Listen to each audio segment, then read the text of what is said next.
Ousmane Sonko quand même bi ñu fi génn defee ay injures publiques le procureur dafa autosaisir def leen li xam si moo di mandat de dépôt dañ leen war a juger le 4 procès quand même est-ce que quand même justice bi maanaam nekk na fi pour kumba am ndey ak kumba amul ndey. Bon, parce que mënuñu trancher de façon rigoureuse en disant que non kumba am ndey la wala kumba amul ndey, mais il y a des faits. Maanaam jëfin ba en fait c'est ça qui est am solo te Ben Azoura Fall je crois que il a fait plus grave que ça. Ouais, il a fait plus grave que ça. Il a insulté un président de la République et l'article 80 devrait s'appliquer dans toute sa rigueur. Problème bu ñu bàyyi la. Lim ci tegaat mooy il a insulté publiquement un ancien président de la République. te tey man ce que je regrette mosoon na fi xew Macky Sall c'est la deuxième fois qu'il subit ça. am na benn dame boo xamante ni ci vol la ko fekk. Elle l'a insulté. li ci gën a métti mooy notre ministère chargé des affaires étrangères et de tous les Sénégalais.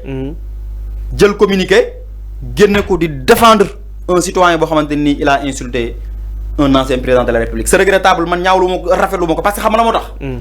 Tu es en train de montrer à la face du monde entier que ñun suñu ancien président il ne valent absolument rien du tout. En fait bu doon c'est une cuisine interne moi j'ai pas de problème par rapport à ça. Mais tey tu es en train de dire à l'honnête citoyen sénégalais que Bassirou Diomaye Faye après son mandat. Un honnête sénégalais citoyen peut l'insulter en le rencontrant te dara du ko ci fekk. Parce qu'il faut que ñuy xool li ñuy def en fait. Parce qu'il y a des détails yoo xamante ni ce sont des détails qui sont très importants. Que je sois avec Macky Sall ou non. Que je sois avec Bassirou Diomaye Faye ou non. Nit dañ koy wormaal surtout kilifa. Exactement. Macky Sall c'était le reflet du Sénégal en miniature. Aujourd'hui son excellence Bassirou Diomaye Faye il est le reflet du Sénégal en miniature. Tey Ivoirien bi Guinéen bi Malien bi su ma yebee ci sous-région bi. Parce que moi je me moque de mon propre président de la République man maa wuññi sama sutura. Les questions internes doivent rester des questions internes. On doit respecter nos institutions. Exactement. D'aujourd'hui, d'hier et de demain également. Et je crois que lolu moy posture républicain, lolu moy posture vrai patriotisme. Oui. Le patriotisme au vrai sens du mot du terme, c'est pas appartenir à un parti politique. Le vrai patriotisme, c'est aimer son pays, quelle que soit la situation. C'est intérêt mo ngi ci, c'est intérêt nekku ci. Cette position là, cette position, and nga ki koy incarner, and ak ki koy incarner, le patriotisme commence par aimer son propre pays, à taire ses propres égos, à taire ses propres caprices partisanes, et maintenant pouvoir s'investir pleinement dans tout ce qui fait le rayonnement de ton pays, dans tout ce qui fait le rayonnement de ton peuple, mais également dans tout ce qui fait le respect et le traitement des individus qui incarnent ces institutions. Exactement. Merci beaucoup Mohamed Dia. Sama invité voilà ñu jeexale ko ak les derniers points muy li nga xam si moo di le dialogue national mi nga xam si mi ngi am suba le 28 mai ki nga xam si moo di son excellence monsieur le président Bassirou Diomaye Diakhar Faye war ko présider fa la nga xam si moo di ci Sicap Diamniadio li nga xam si à 48 heures dialogue bi li nga xam moo di parti démocratique sénégalais muy PDS bi nga xam si moo fi nekkoon ancien président Abdoulaye Wade moom ñoom nag dinañ participer li nga xam si moo di si dialogue bi déclaré ko ki nga xam si moo di Omar Lamine Badji te nekk foofu noonu ñu déclaré ñoom dinañ participer li nga xam si moo di si dialogue bi. Bon, moi je dis que c'est la chose la plus normale. C'est un dialogue, ça concerne tous les Sénégalais. Du dialogue son excellence Bassirou Diomaye Faye encore moins celui du Premier ministre. Oui. C'est un dialogue qui inclut tous les Sénégalais. Et la date du 28 mai, oui, c'est une date qui a été inscrite par l'ancien gouvernement, oui, par Macky Sall.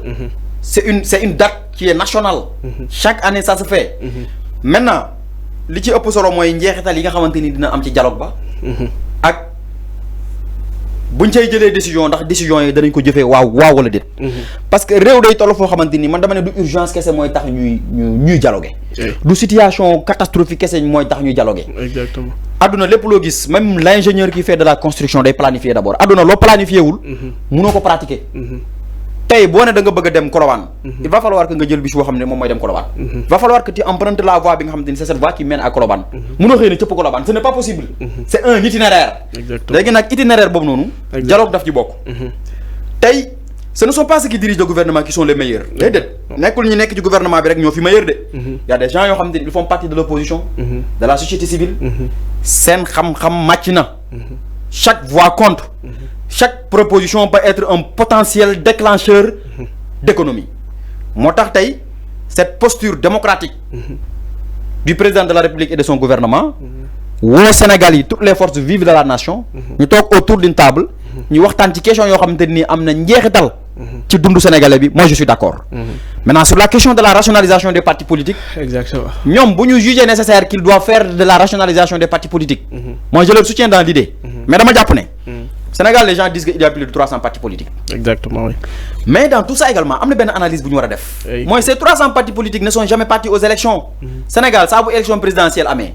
saa bu élection locale amee. saa bu élection législative amee ce sont des coalitions qui partent. te coalitions yooyu yu ci bari maximum 5 coalitions lay doon. autour de partis politiques yi nga xam maintenant. je suis d'accord dans la mesure où ces partis doivent être rationalisés comme ni ko média bi defee woon. avec le ministre de la communication. mooy partis politiques yi. respecter ce qu'on appelle le contrôle de légalité. et que l'État puisse avoir un œil sur ces partis politiques. parce que géopolitique bi dafa xaw doy waar. des partis politiques peuvent être financés en catimini. def naka su dul noonu. et donc l'État a le droit de regard sur ces partis politiques. et donc tey bu ñu ne dañuy rationaliser partis politiques je suis d'accord à ce que sur les questions des financements des états des partis politiques ñu xool ko. mais également partis politiques yi pour respecter un minimum c'est-à-dire des accords de partis politiques. parti politique dafa war a doon environnement boo xamante ni ça doit former des militants de partis politiques. Exactement. Parce que militant dañ koy former. xam nga Thomas Sankara da doon faral di wax dans un jargon militaire. qu'un militaire sans formation c'est un criminel en puissance. mais tey un politicien sans bonne formation mais c'est un criminel financier en puissance. détournement yi ngay dégg yëpp lan moo ko waral mais des gens yoo xamante ni dañoo jàpp ne politique pour am xaalis la. des gens yoo xam ne dañoo jàpp ne politique pour profiter au détournement la. exactement mooy ñi nga xamante ni amuñu métier. ce sont des ratés yoo xamante ni ils sont venus dans la politique donc ñoom leur seul moyen de survivre encore après. mooy nu ñuy profiter ci moment bi ñu nekkee au pouvoir. détourner l'argent du contribuable pour nga xamante ni bu ñu demee ba nekkatuñ ci pouvoir bi ñu mën a dund. mais bu dee ne tey ceux qui sont dans des partis politiques ce sont des professeurs d'université. ce sont des ingénieurs. ce sont des technocrates ñoo xamante ni defar nañ seen dund ba jàpp ci dara. doog a dugg ci politique. maintenant dans ce cas ces gens là mën nañ am ci ñoom njort boo xamante ni ils n'auront pas besoin de l'argent du contribuable parce que tubaab day faral di wax ne la l'oisiveté est mère de tous les vices moi je dis que c'est la pauvreté qui est mère de tous les vices. gis nga jaam boo yorul saa sa dignité ak sa intégrité day xaw a des. moo tax Thomas Sankara doon wax naan encore le pauvre et le riche ne peuvent pas avoir la même interprétation du Coran. man mi yor ak man mi yorul mënuñu bokk ni ñuy interpréter diine yàlla ji. mënuñu bokk ni ñuy amee perception par rapport aux questions de finance. mënuñu bokk perception par rapport aux questions de pécuniaire. parce que yow mi yor alal saa boo ko yoree. borom xaalis bi moom sax day investir xaalis pauvre bi moom day condamné parce qu'il est en train de voir comment demain ou après demain il peut survivre. donc politique tey boo ci duggee te ama woon métier. yaa ngi naan su ma jógee ci politique. pour bañ a torox. wala sama njaboot di souffrir wala may souffrir. nan lay profiter donc man dans cette démarche. j'aurais bien aimé que ces partis soient rationalisés. ces partis soient encadrés. qui doivent être des écoles de formation. et que maintenant ñi nga xamante ni dañ fay nekk ñu am des règles d'éthique. et des règles de déontologie yoo xamante ni ñoom la ñuy lamboo. ba bu ñu leen joxee l'argent du contribuable qu'il soit conscient de cette mission sacro-sainte qui leur a été donnée et dont ils feront bon usage pour que lépp luñ ci def nga xamante ni dina am njeexital ci kii bi donc je suis tout à fait d'accord par rapport à ça espérant que dialogue bi du 28 jusqu'à la date du 4 juin lépp luñ fay def lépp luñ fay wax lu am njeexital la. ci dundinu Sénégalais bi. exactement Mouhamed ñu jeexal ak suñu dernier point bien vrai que waxtu bi daf ñu xaw a xooj liñ ci naroon waxtaan lépp xam naa du fi xaj jeexal ko ak.